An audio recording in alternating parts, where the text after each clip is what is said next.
जो हादसा हुआ है 9 अगस्त करीबन 10:30 बजे, मेरे पड़ोसी को मैं चीखते बिखलाते हुए, रोते हुए मुझे वो लिपटती है और कहती है कि सब कुछ खत्म हो गया। मैंने कहा क्या हुआ?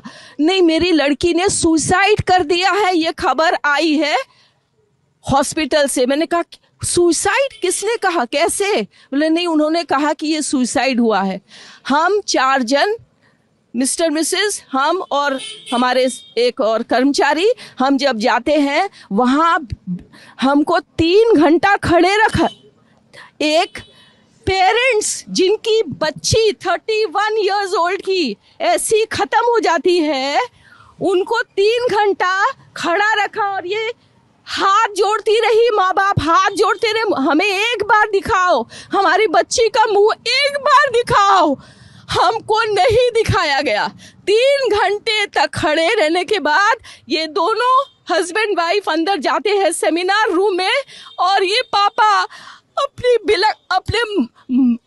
Dead body of the girl जिसके मुंह में खून था, फोटो खींच के लाके मुझे दिखाते हैं।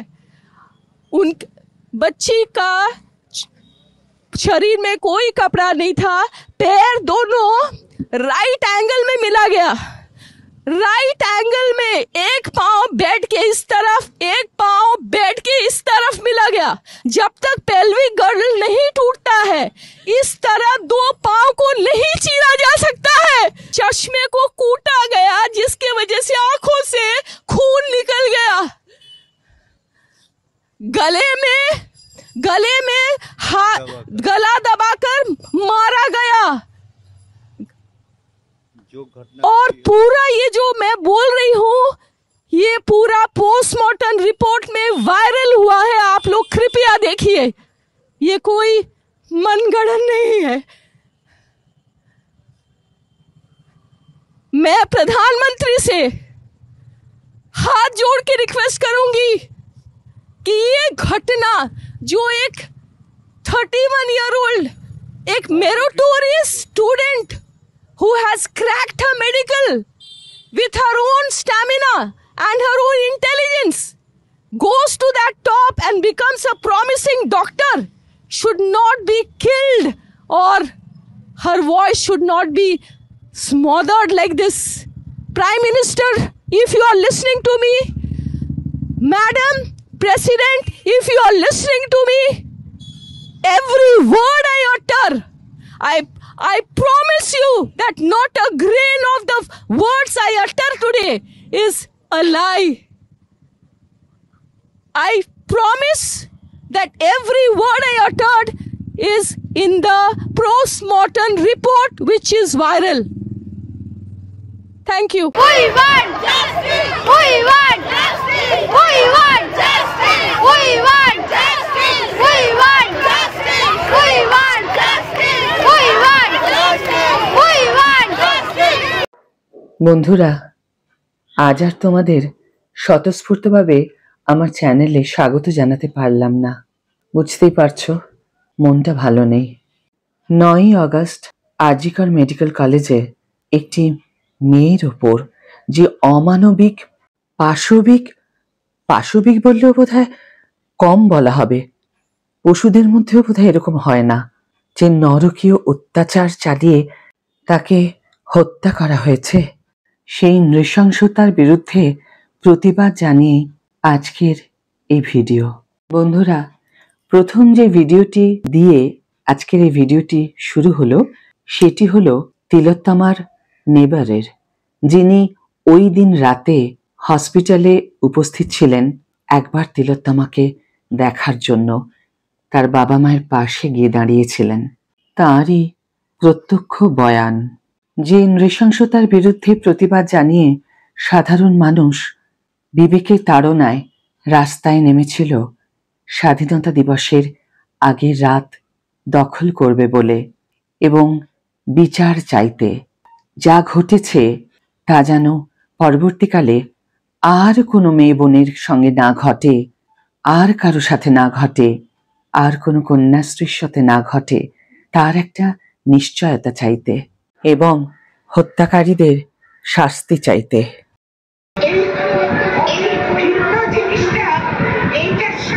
আমি এখন স্বাধীনতার কথা ভাবতে পারছি না। কোথায় আমাদের স্বাধীনতা, কিসের, কোথায় আমরা নামছি, কোথায় যাচ্ছি? ভয়াবহ সময়ের মধ্যে আমরা যাচ্ছি।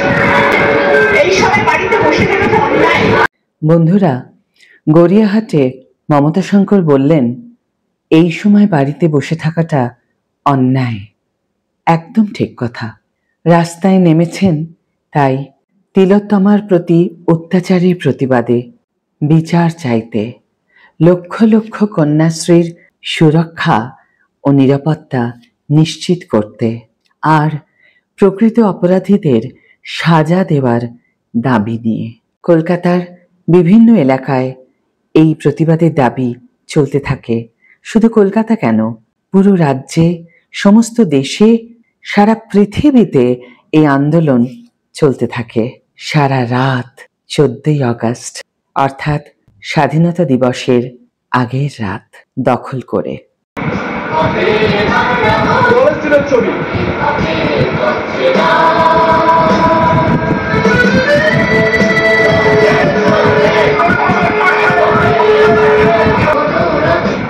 অস্বাভাবিকভাবে অত্যাচার করে, নির্যাতন করে তাকে মারা হয়েছে।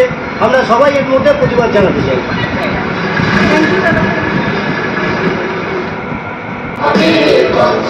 এই নাগরিক আবেদনে কোনো রকম কোনো রাজনৈতিক দলের কোনো কর্মসূচি নয়, কোনো কিছু নয়, এবং মানুষের জন্য যখন এরকম একটা ঘটনা ঘটে তখন চোখ থেকে মানুষ সাড়া দেয়, সারা দেশ সাড়া দেয়, সারা পৃথিবী সাড়া দেয়।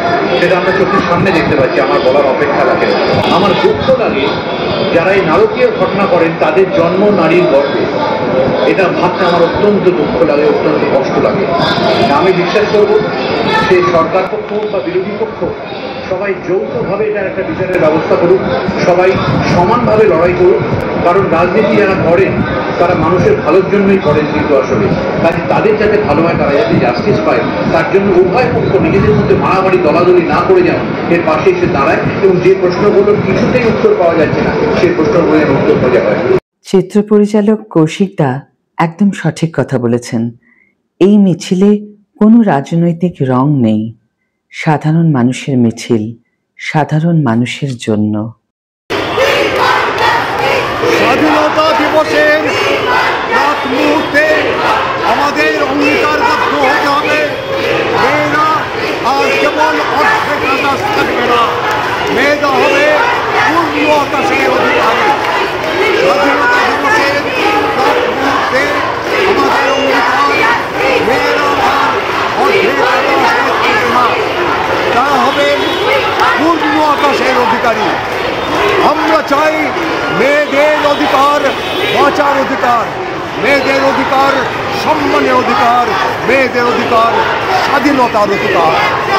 নারীদের সঙ্গে পুরুষেরাও পথে নেমেছেন নারীদের বাঁচার অধিকার, সম্মানের অধিকার, স্বাধীনতার অধিকারের দাবি নিয়ে।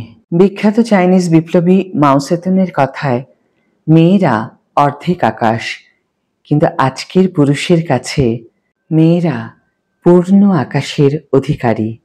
আর ঠিক সেই কথাটাই বললেন চিত্র পরিচালক ঈশ্বর Chakraborty.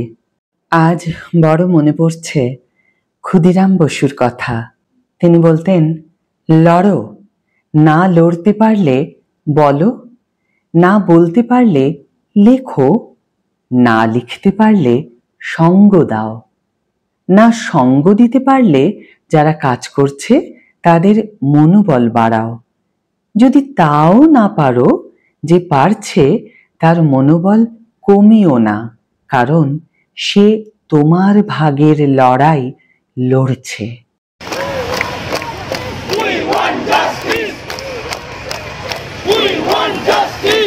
Fight if you cannot speak, if you cannot write, if you cannot support, if you cannot strengthen their spirit, if you cannot, don't discourage them, because they are fighting your share of the battle.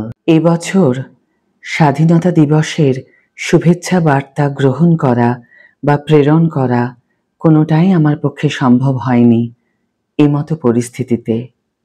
আমার মতে অবর্ণনীয় পরাধীনতা ও নৃশংসতার অন্ধকারের মাঝে স্বাধীনতা দিবসের শুভেচ্ছা বার্তা কেমন যেন বুকে বাজে।